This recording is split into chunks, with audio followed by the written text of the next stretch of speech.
Hey you girls, welcome back to my channel. So there is this story going viral on social media. It's actually a video of 3 men and 2 of them are saying how they are no longer in love with their wives, and you know, the third one, which is the host or whatever, is kind of shook. And of course people in the comment section down below are shooked, like, this unbelievable, how are you not in love with your wife, you need to divorce, blah blah blah, ta ta ta. And apparently this took a lot of women by surprise.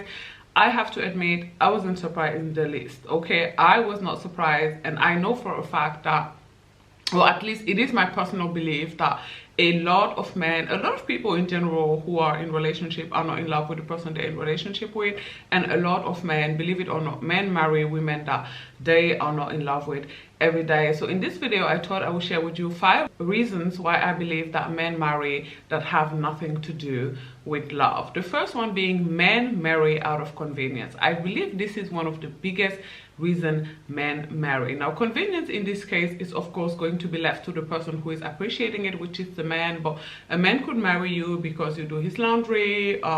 He could marry you because you cook for him every day, so he know he's gonna have a hot home cooked meal every night. He could marry you because he's going to be free, or at least, you know, affordable access to coach, because we know that, you know, most married couples don't go on dates anymore nearly as much as when, you know, they first met and when they were in the beginning and early stages of their relationship. He can marry you because, you know, you're gonna keep a clean home, give birth to his kids, pay half of the bills so that he get to save now 20-30% of his income, give birth to his kids and take care of them. He could marry you for so many different reasons that are convenient for him. Convenience also in this case can be understood as a convenient time. Okay, now this is the taxi cab theory that was theorized, no pun intended, in Sex and the City. So basically, men, again, this could be true for women as well, get married when they feel ready to do so. So I know that a lot of women are saddened when they were with a man for 3-4 years and then, you know, they break up and 6 months later he's engaged or married to another woman. And a lot of women take this personally, right? They feel it has to be that something was wrong with them, that they were not worthy or deserving enough of being this man's wife, when it's absolutely not the case. What probably happened is that he felt at that time that he was ready to become a husband or father. And girl, she's getting the same man. Okay, so if you're feeling bad because, you know, your ex left you and now he's engaged or married to somebody else, if it was horrible to you, trust and believe, most likely he's going to be horrible to her, because again, she's getting the same man. He didn't change in 6 months, but that's beyond the point. The point is here that, again, men get married when they decide that it is time for them to do so. And this is why, if you're a marriage-minded woman, a woman for who marriage is important, and you are looking to get married in the next 2 years or whatever, you are supposed to avoid, or you should avoid, men who are not financially where they want to be, right? Or just unhappy with their life in general. If you're dating someone who is not where he wants to be, or just unhappy with himself or his life, the chances of him marrying you are close to 0, okay? Slim to none. So about the mission and go look for somebody who is actually, you know, in a place in life where he's happy with where he is with his financial situation and himself, because the chances of him marrying you are much higher than, again, the chances of someone who is not where they want to be financially marrying you. Okay, another reason men marry is out of peer pressure. I have noticed that men whose old friends were married, right, were more likely to get married, or at least consider getting into a long-term relationship. Okay, so you have a boys band, a boy group, always hanging out, watching football, doing this, that, and the third. If a lot of them start getting married and having kids, chances are the last person standing is also going to do the same. Okay, because he's no longer going to have access to his boys to spend time with, watch football with, because, you know, that person is going to be with his wife. If he has children, he's going to be with his kids. So men do get married a lot because they are the last person standing out of a group, or because they were groomed to do so. I'm using groom out of a lack of a better word, but what I mean here is that men that were raised to value marriage are a lot more likely to marry than men who were not. This is why, I know this may upset some people, but this is why Caucasian men are a lot more likely to get married than Black American men, right? Because a lot of Caucasian men grew up in a community or family that actually value marriage. A lot of them actually come from 2 parents household.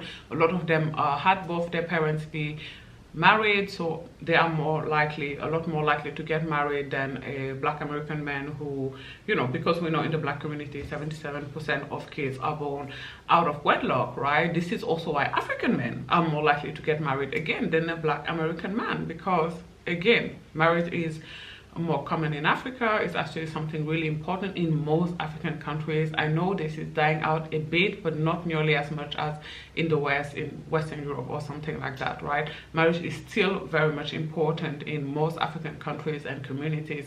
People will push for it. Like, if you're a woman my age, 30, 35, not married, like aunties will ask you all the time, you know, what are you waiting for? When are you gonna get married? Do you have somebody?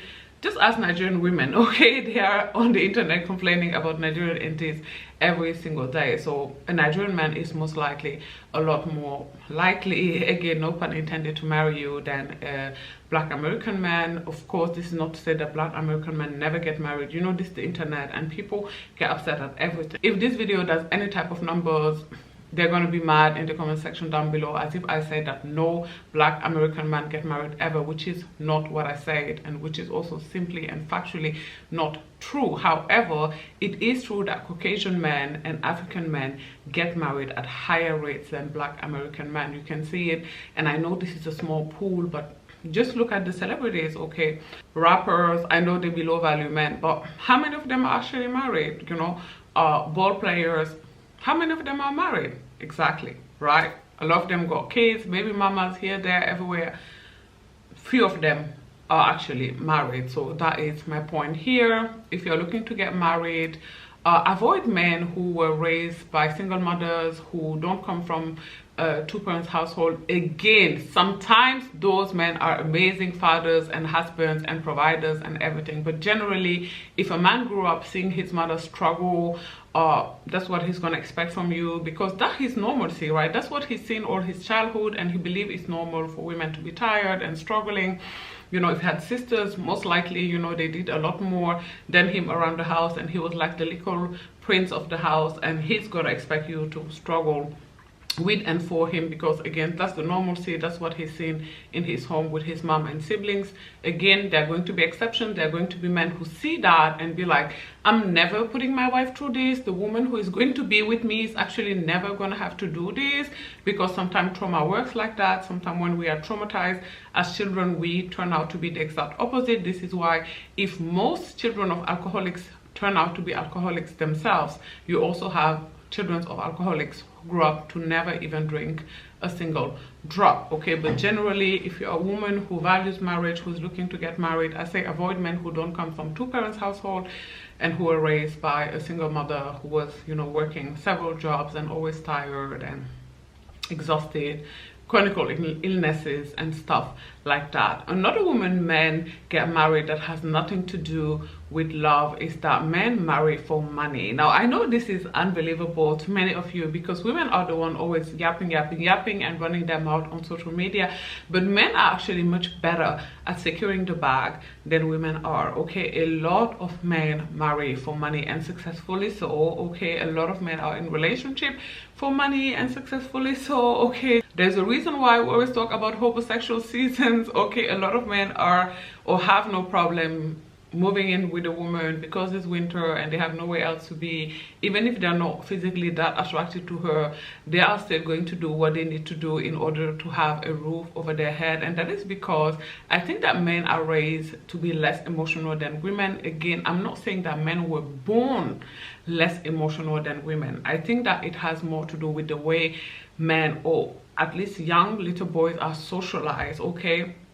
Little girls are socialized to be very emotional, okay? We are showing us, or they showed us, I know my mom did, played us all these movies from Disney, Cinderella, whatever, give me all these Barbie dolls, telling me how, you know, or the day I become a mother is going to be the most joyful day of my life, or important day of my life rather, and that the day I get married is going to be the most joyful day of my life. So women are taught this when men are not taught anything, or young boys are not taught anything, okay? They're just outside playing with their friends with fake guns. So this is why you have so many amazing wives, and, you know, so many men that just don't know how to be a husband, father, supporter, because again, men are just not taught these things. So they have to wing it, they have to find out, you know, those of them that are decent are going to really read about it and prepare for it, and most of them are just, you know, not going to be much of anything. Even if they do get married, I mean, there are studies about the second shift, about how women do most of the emotional labor in relationship.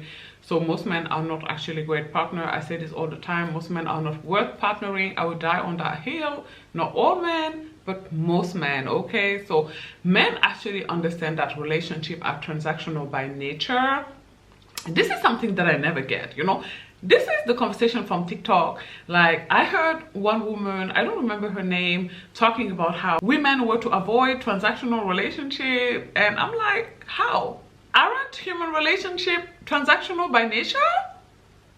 Listen, quickly, okay, y'all answer me that in the comment section, because the whole transactional relationship conversation just doesn't make sense to me. Because as far as I know, all human relationships are transactional by nature, by design. Okay, now, are they monetarily transactional? No, not all of them, but all of them are emotionally transactional. So I don't understand. Like, I even had this conversation with my therapist once, and she agreed. Like, we don't hang out with people where we get nothing out of it. Like, we don't do that. As humans, as a matter of fact, we don't do anything that we don't get something out of. That's just not how we are designed. It's just not our nature. You know, human beings are not good or bad. What we are is selfish at our core. Okay, I'm not talking about extreme selfishness, but the will to live is the strongest one in all of us. So human beings are selfish by nature. We don't, again, do anything if you don't get something out of it. If you hang out with somebody, it's probably because, you know, they make you feel good about yourself. This is why we don't like negative people, right? Like, nobody wants, after a long day of work, to hang out with somebody who's going to complain the entire time. Because why, right? So this is why we like happy people, this is why we like positive people, this is why we like beautiful people, because they make us feel good about ourselves. Like, a little piece of that also gets transferred to us. Like, if you're around somebody who's really positive, you also get positive. You know, if you're around somebody who's really confident, that confidence actually rubs off of you. That's why confidence is attractive. So I don't understand this whole debacle about, you know, transactional relationship. Listen to me when I tell you that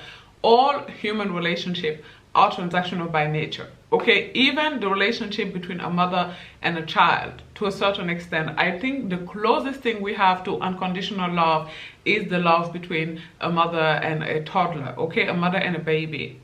Even parents, most parents don't love their kids unconditionally. You know, their teens, their grown-up children, that there are things that children will do that will make their parents stop speaking to them. Okay, cease being in contact with them. I know for a fact that if I had a son and he actually molested somebody, that would be the end of it. I'd still love him, you know, but I would no longer want to be in contact with him. I can't think of anything that my daughter could do for me not to want to be in contact with her anymore, but I'm sure there is something. Okay, I'm not even going to sit here and lie. I'm not even going to sit here in front. My moms know for a fact that there are things that if she were to do or tell them to me, we would be through, and she's going to watch this video. Cuckoo mama.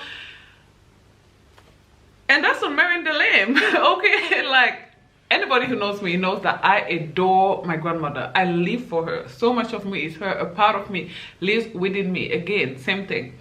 There's actually something that my grandmother would do, I have it in mind, that would make me cease all contact with her. So all human relationships are transactional by nature. There is no such thing as unconditional love, and we need to stop teaching our girls this. I'm definitely not teaching my daughter how to unconditionally love anybody. Baby, her love needs to have conditions, requirements. And if those are not met, she is to cease contact with that person, whoever they may be, even if it's me, okay? She needs boundaries, standards, and stand on business, okay? And that's on Marrying the Lame. So let's stop this bull about transactional relationship again. All human relationships are transactional by their very nature, okay? People always hang out with other people because they're getting something out of it. Even if what they're getting out of it is just not being lonely at home, even if it's that, it's still something, anything. Again, we don't do anything for free because we are humans. That's just not the business we are in. So let's stop that narrative, because it's a harmful one for our girls. And again, the boys get it. So let's take a page from the boys and let's consider more than just merely feelings and infatuation before entering a marriage or relationship. I know you guys, this was a whole entire tangent, but y'all know I have ADHD, so it is what it is. If you still enjoyed this video, do not forget to give it a thumbs up. In the comment section down below, let me know, do you believe that human relationships are transactional by nature or not? Do not forget to subscribe to my channel as well, and I will talk to you guys tomorrow. Bye guys, thanks for watching. Mwah.